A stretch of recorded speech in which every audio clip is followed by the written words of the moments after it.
हाँ मित्रों, नमस्कार। मैं नैमिष प्रताप सिंह, लखनऊ से। इस समय फेसबुक लाइव आने का जो उद्देश्य है वह बाराबंकी के आसंध्रा थाने में जो कथित नाबालिग के साथ दुराचार हुआ और उसको लेकर जो पुलिस का कार्रवाई चल रही है उसी के संदर्भ में अपना पक्ष रखना है।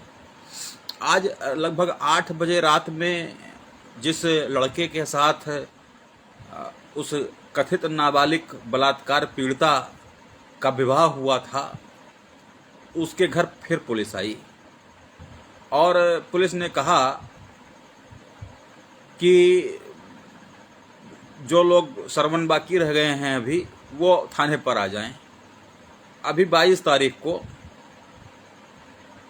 रात में पुलिस आई थी और तब बोली कि तुम लोग आओ। तब सरवन का भाई विजय कुमार गया और पुलिस ने 22 तारीख 23 तारीख को लोग गए और 23-24 दोनों दिन उनको बैठाए रखा।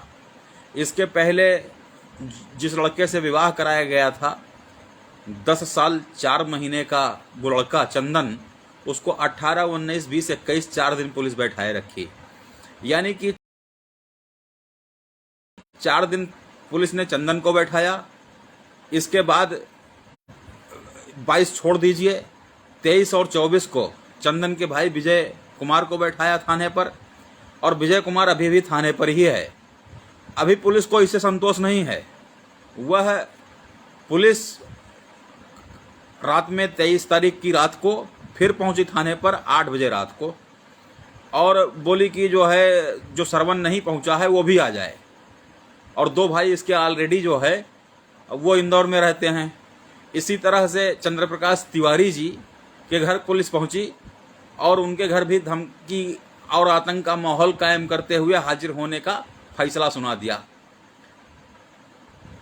बाकी पूर्व की बातें क्या क्या डेवलपमेंट हुए हैं कि आसंध्रा थाने में एक गांव का नाम जो है गांव का नाम भटिया में एक लड़की के साथ कथित दुराचार हुआ और उसके पिता ने दबाव बनाते हुए 10 साल 4 महीना के एक लड़के से 2 महीना पूर्व 28 जून को विवाह करा दिया। और उसके बाद अब जो है जब 15-16 अगस्त को जो है उस कथित नाबालिग पीड़िता को बच्चा हुआ तो इसके बाद एफआईआर की प्रक्रिया शुरू हो गई। अब मेरे पास एफआईआर की कॉपी या जिस प्रार्थना पत्र के आधार पर एफआईआर आसंध्रा थाने की पुलिस ने लिखी या जिस शिकायत के आधार पर इनके घर पे छापा मार रही है, चंदन को ले गई, चंदन को हम लोगों के हस्तक्षेप के बाद चंदन को छोड़ा तो फिर विजय कुमार को हाजिर करवाया गया। अब वो सरवण के पीछे पड़ी हुई है। तो उस जिस प्रार्थना पत्र या शिकायत के आधार पर या एफआईआर दर्ज की गई है उसके आधार पर जो पुलिस इस तरह की कार्रवाई कर रही है उसका कोई मेरे पास ठोस आधार नहीं है। अभी मेरे पास ऐसा कोई प्रार्थना पत्र नहीं है या एफआईआर की कॉपी नहीं है जिसके आधार पर मैं कोई ऑथेंटिक बात करूं। लेकिन अब पुलिस आई है वहां पर तो जाहिर है कि कोई ना कोई शिकायत हुई है और सब कुछ इसी मैटर पर हो रहा है। तो फिर जो है विषय संदर्भ भी यही है। मौखिक रूप से यह बता रहे हैं कि एफआईआर दर्ज हुई है 7 लोगों के खिलाफ। 7 लोग कौन कौन? चंदन, उसका भाई जो है सरवण, विजय, मलखान और श्री कुमार, 5 भाई हैं ये। 5 में 2 भाई जो है इंदौर में रह के कमाते हैं और एक भाई विजय यहाँ लखनऊ में मजदूरी करता है।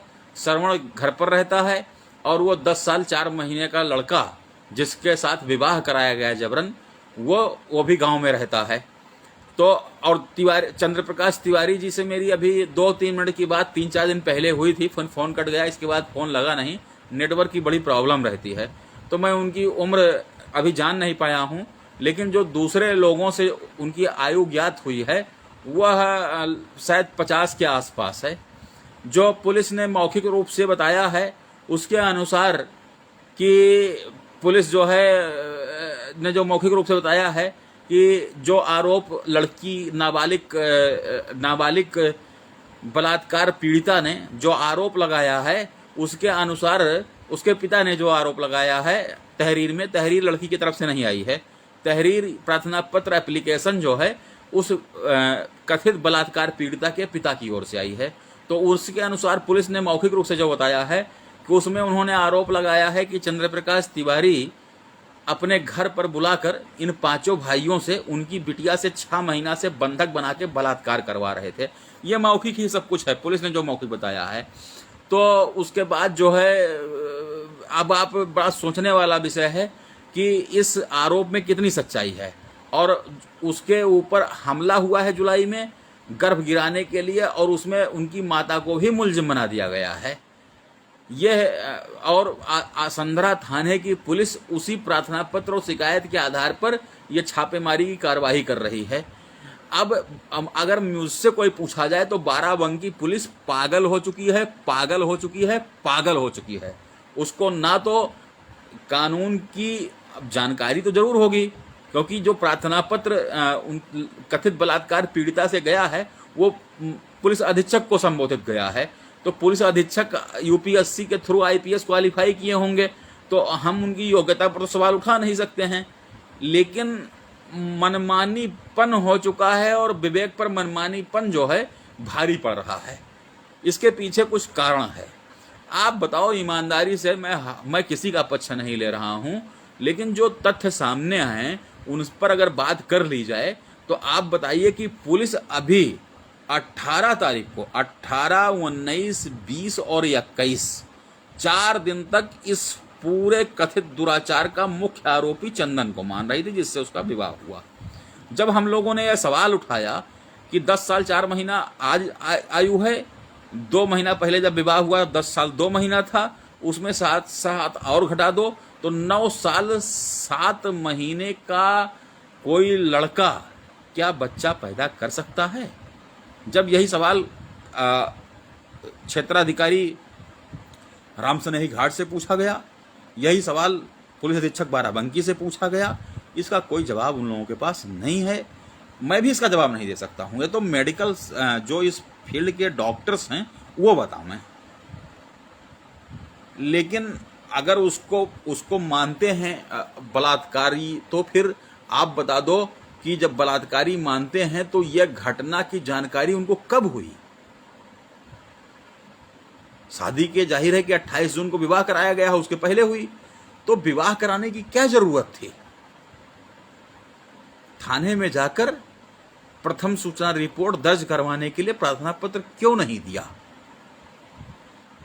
अगर दिया तो पुलिस ने एफआईआर क्यों नहीं किया? अब बड़ा एक मौजूद सवाल है, चूंकि पुलिस बाराबंकी की पुलिस ने चंद्र प्रकाश तिवारी के घर छापा मार दिया, दबिश दे दी, तो अब यह सवाल महत्वपूर्ण हो जाता है कि चंद्र प्रकाश तिवारी का इस कथित सामूहिक दुराचार में के प्रकरण पर चंद्र प्रकाश तिवारी की भूमिका क्या है?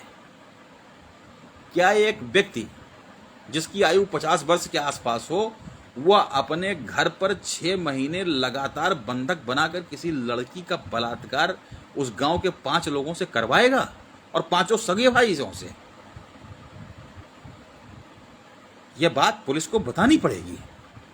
और पुलिस से बात करिए तो वो सब गोलमोल जवाब होता है। प्रभारी निरीक्षक आसंद्रा का कभी फोन ही नहीं लगता है। उसके बाद अगर इसमें लड़की के पिता के अनुसार यदि चंद्र प्रकाश तिवारी की भूमिका थी, तो इसका दिव्य ज्ञान उनको कब हुआ?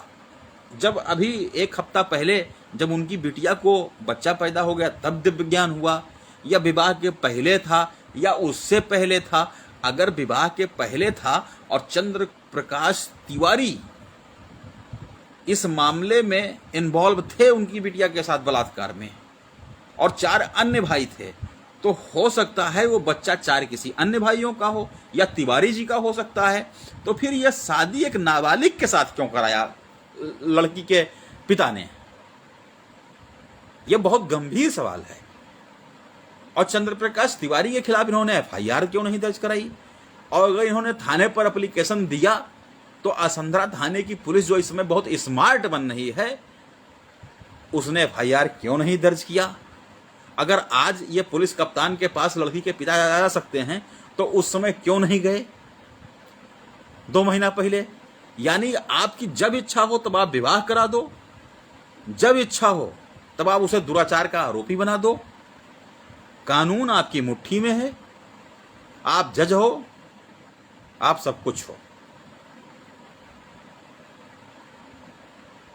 और अगर चंद्र प्रकाश तिवारी का नाम नहीं है एफआईआर में या शिकायती प्रार्थना पत्र में, तो पुलिस वहां गई क्यों?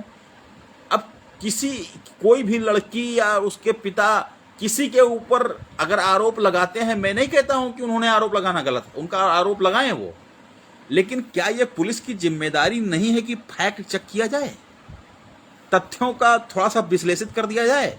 किसी का नाम एफआईआर में लिखने से या किसी सम्मानित व्यक्ति के यहां छापा मारने से पहले कम से कम कुछ फैक्ट का विवेचना कर ली जाए। पुलिस 2 महीने सोती रही। जो शादी हो गई 2 नाबालिगों की, पुलिस 2 महीने से सोती रही। विवाद महीनों से चल रहा है इनका। उसके पहले 7 महीना अगर लड़की के पिता ने ऐसा कुछ लिखा है, ये तो पत्रकारों से पत्रकार पूछें, मीडिया कर्मी पूछें उनसे, या पुलिस इसमें जो है प्रेस कॉन्फ्रेंस करके बताए लड़की का नाम लिए बिना, कि जब 6 महीना बलात्कार, आज के जमाने में इस सूचना प्रौद्योगिकी के युग में राजधानी से 60 किलोमीटर दूर किसी गांव में, एक गांव में किसी लड़की को 6 महीने 7 महीने बंधक बनाकर बलात्कार करवाया जाए, और उसकी भनक, और उसी गांव में उसका पिता भी रह रहा है, उसी गांव में उसके साथ बंधक बना के 6 महीने बलात्कार भी हो रहा है, और लड़की के पिता आज लड़की को, जब लड़का बच्चा पैदा हो गया तब पुलिस के अधीक्षक के पास जा सकते हैं, और उस समय नहीं गए, उस समय नहीं गए पुलिस अधीक्षक यहाँ। इस पूरा जो ये स्टोरी डेवलप की जा रही है, जो रेप थ्योरी विकसित की जा रही है, उसको बहुत गहन विश्लेषण की जरूरत है। और इन 5 भाइयों के साथ चंद्र प्रकाश तिवारी का नाम कैसे आ गया, अब समझिए। पूरी चीजों को बहुत अच्छे से विश्लेषित करने की जरूरत है। अब चंद्र प्रकाश तिवारी का नाम चूंकि वो भी दलित शेड्यूल कास्ट का है, लड़की वाले, और लड़का भी शेड्यूल कास्ट का है, तो उसमें चंद्र प्रकाश तिवारी का नाम बढ़ा चढ़ा के आगे इसलिए डाला गया ताकि वो अब सामान्य जाति के हैं, तो सामान्य जाति के ऊपर आरोप इस तरह से लगा देना बड़ा आसान है, तब क्योंकि मामला संगीन हो जाएगा, और फिर उसमें अपने आप को लड़की के पक्ष वाले विक्टिम के रूप में प्रस्तुत करना बड़ा आसान होगा। अब इस समय तो ब्राह्मण हैं, अगर इसमें ठाकुर होता तो और जोरदार हो जाता मामला। तब अब तक Congress, Samajwadi party, Bahujan Samaj party, Bhim army और ये तमाम वामपंथी प्रगतिशील लोग बिना कोई फैक्ट चेक किए हुए गलती किसकी है यह जाने हुए अब तक नंगा नाच बाराबंकी असंदरा में कर रहे होते हैं लोग। अगर कोई ठाकुर या ब्राह्मण या सामान्य जाति का व्यक्ति किसी दलित के साथ अन्याय कर रहा है, मैं बिल्कुल इसका पूरी ताकत से विरोध करता हूं। उस समण के खिलाफ, उस ठाकुर के खिलाफ बिल्कुल कार्रवाई होनी चाहिए, संवैधानिक तरीकों से कार्रवाई होनी चाहिए, वो बचना नहीं चाहिए। जो दलित, अनुसूचित जाति या जनजाति के लोगों के ऊपर अन्याय करने की मानसिकता रखते हैं, सामान्य जाति के लोग, उनका बिल्कुल से संवैधानिक इलाज होना चाहिए उनका। लेकिन जो हमारे बाबा साहेब अंबेडकर के नेतृत्व में जो संविधान बना, उसमें एक शब्द है विधि के समक्ष समता, इक्वलिटी बिफोर लॉ। ये इक्वलिटी बिफोर लॉ में अगर एक दलित को, एक अनुसूचित जाति को, एक जनजाति के व्यक्ति को न्याय, जस्टिस पाने का अधिकार है,